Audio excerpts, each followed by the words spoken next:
Hey everyone, I promised some of you that I would post a video for decongestion practices.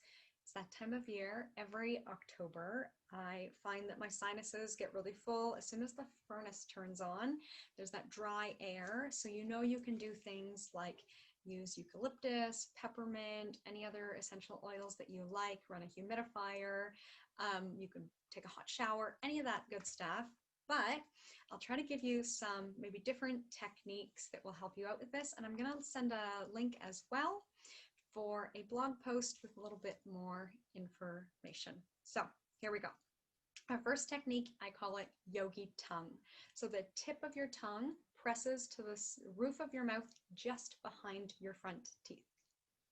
And you leave it there. So firm but gentle pressure, don't overdo it. Just leave it there for any breathing practices that you're doing, maybe a few minutes, or you can do it along with the techniques that I will lead you through. So press the tip of your tongue to the roof of your mouth just behind your front teeth and leave it there while we do our next technique. Only you really know if you're doing it. And our next one is a nasal release. So we're going to pull down at the top of the bridge of the nose and pull up in just the inside of the eyebrows on both sides of the nose. So even firm yet gentle pressure, pulling up and pulling down, along with that yogi tongue, pressing the tip of the tongue to the roof of the mouth. And we can breathe and hold this position for a couple of minutes. And of course, you might like to add on and do it in the shower. And that'll help drain everything out. Our next technique, we're going to do some percussion. You can keep that yogi tongue going, pressing tongue to the roof of the mouth. We're going to tap everywhere. You can't really mess it up. So we're creating vibrations in the head to hopefully shake up some congestion and move it through. This is also a great energizing practice at this time of year if you're feeling particularly sluggish. It can help wake you up and get you going for your day. So we just tap all over the head, sides of the head, you can do the back of the head, especially on the top of the head. We can get in more to like the sides of the forehead. Over top of the ears. If you've forgotten about that yogi tongue, you can add it back in. Make sure you're still breathing. And then we can do all over the forehead. Getting into the temples. You can do just the center of the forehead. This one's my favorite. And I already feel it working. Sinuses are clearing out.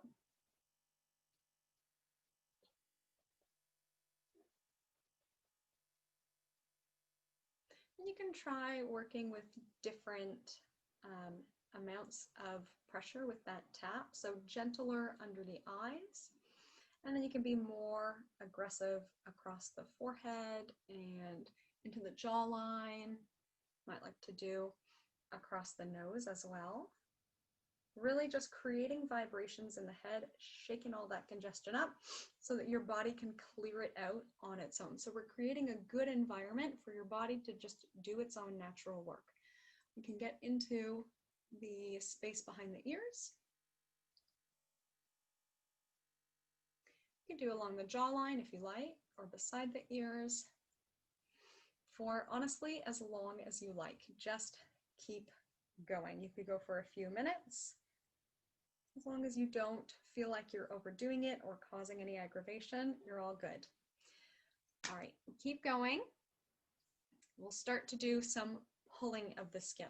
So we can take our hands just in the corner of the jaw under the ear and pull down on this big juicy muscle. We can also hold the nose away in the opposite direction. We'll just let the hands drag down. Using both hands can be a little bit easier on the upper body, so we're not just taking one and grabbing it. One hand can actually be loose, and the top hand does most of the pulling, so that we have a more relaxed surface pressing into the neck, rather than this tense surface digging into the neck. We can pull all the way down under the collarbone, still keeping the nose going up and away.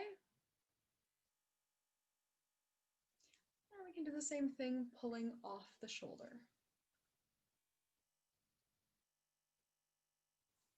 And we know we have to do both sides. Same idea. You might like to have the opposite hand underneath this time, and then the top hand has switched, really however it works out for you. So the hand that's on the neck can relax, and the hand that's on top is the one that does the pulling. So that way we're pulling a relaxed touch tool across the muscle. We don't want it to be digging in or too pokey, because then the neck will be less relaxed and kick back a bit more.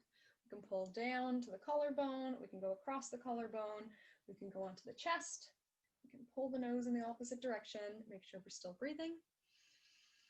And we can do the same thing off the shoulder.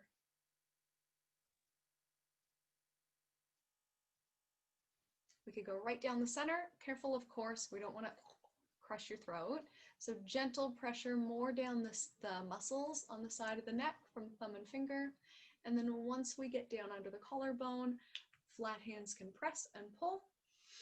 And we can reach our tall posture up towards the sky. You might like to do the back of the neck as well, pulling down and sweeping forward.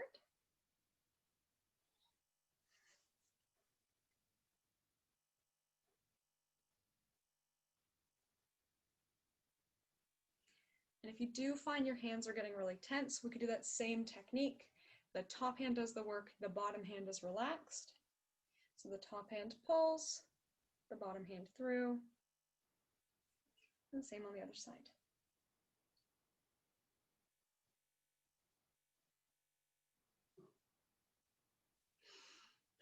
Okay, got a couple more.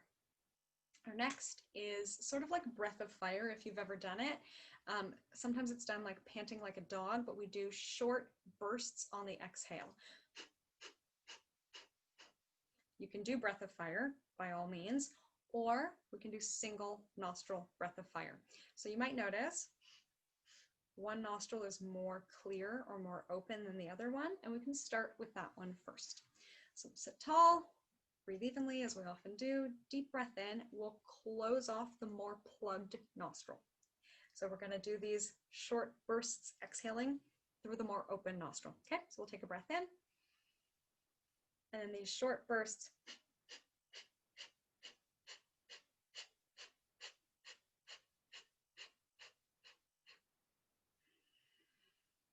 All right, so we fill the lungs. We do these short bursts that don't really empty the lungs. It's more of like a bouncing of the diaphragm.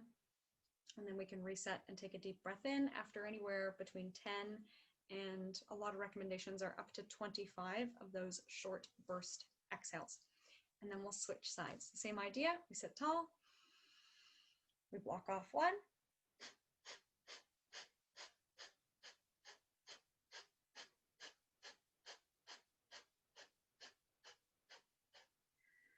so I'm just pushing the air out, I'm not breathing back in. There's sort of like a natural bounce back. If you do a harsh push out, it kind of naturally bounces back for the inhale. Once we feel we need to take a breath in again, somewhere between 10 and 25 of those short burst exhales. Although if you're only squeaking out 5, that's okay too.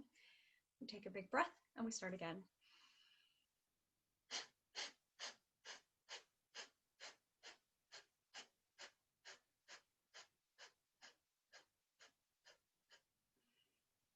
You may like to keep that yogi tongue going, pressed to the roof of the mouth, and yes, you will start to feel it in your abs. Okay, now that we're a bit more cleared out, we can do one more thing, alternate nostril breathing. I have another video on this, which I will add a link for as well in the comments. But here's your quick version for alternate nostril breathing. For a more balanced energy, we do it a little bit more complicated. So we inhale left nostril, switch, and then exhale on the right. Inhale right, switch, exhale left.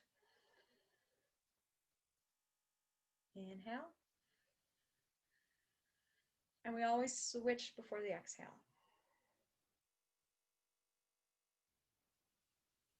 So we go exhale, inhale,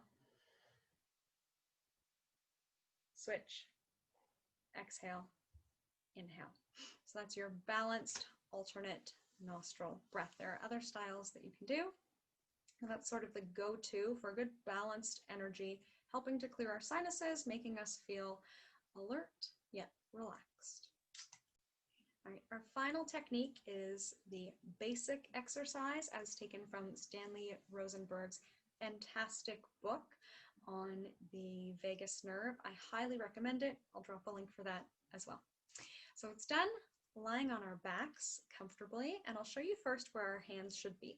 So the recommendation is to interlace the hands in behind the head. Of course, depending on mobility or whatever else is going on, we could overlap the hands, or maybe we have a troublesome shoulder today, whatever that might be, we'll make do with what works. So you can always just use one hand. And I'm putting my hands just where muscle meets bone at the back of my neck as it hits my skull. And the idea is the weight of our heads applies a little bit of pressure to the muscles in that area. So here we go. This is what it looks like. We lie back, hands behind the head. Knees can be bent or legs can be straight. I'm going to keep my body exactly where it is and turn my eyes to look all the way to my left. And then I just wait for something to happen. So you may feel the need to swallow or sigh. And this may take up to 30 seconds or even a little bit longer. But I'm including it because for me, I usually feel my sinuses empty a bit. And after that amount of time, or after you feel something happen, we come back through center. You may need a moment to sort of recalibrate. There is the chance that this might aggravate vertigo or dizziness or something like that. So if that's you, no need to continue, of course. But if we're ready, we can go the other way. Body stays exactly where it is, and eyes look comfortably as far to the right as you can. And then we wait for something to happen.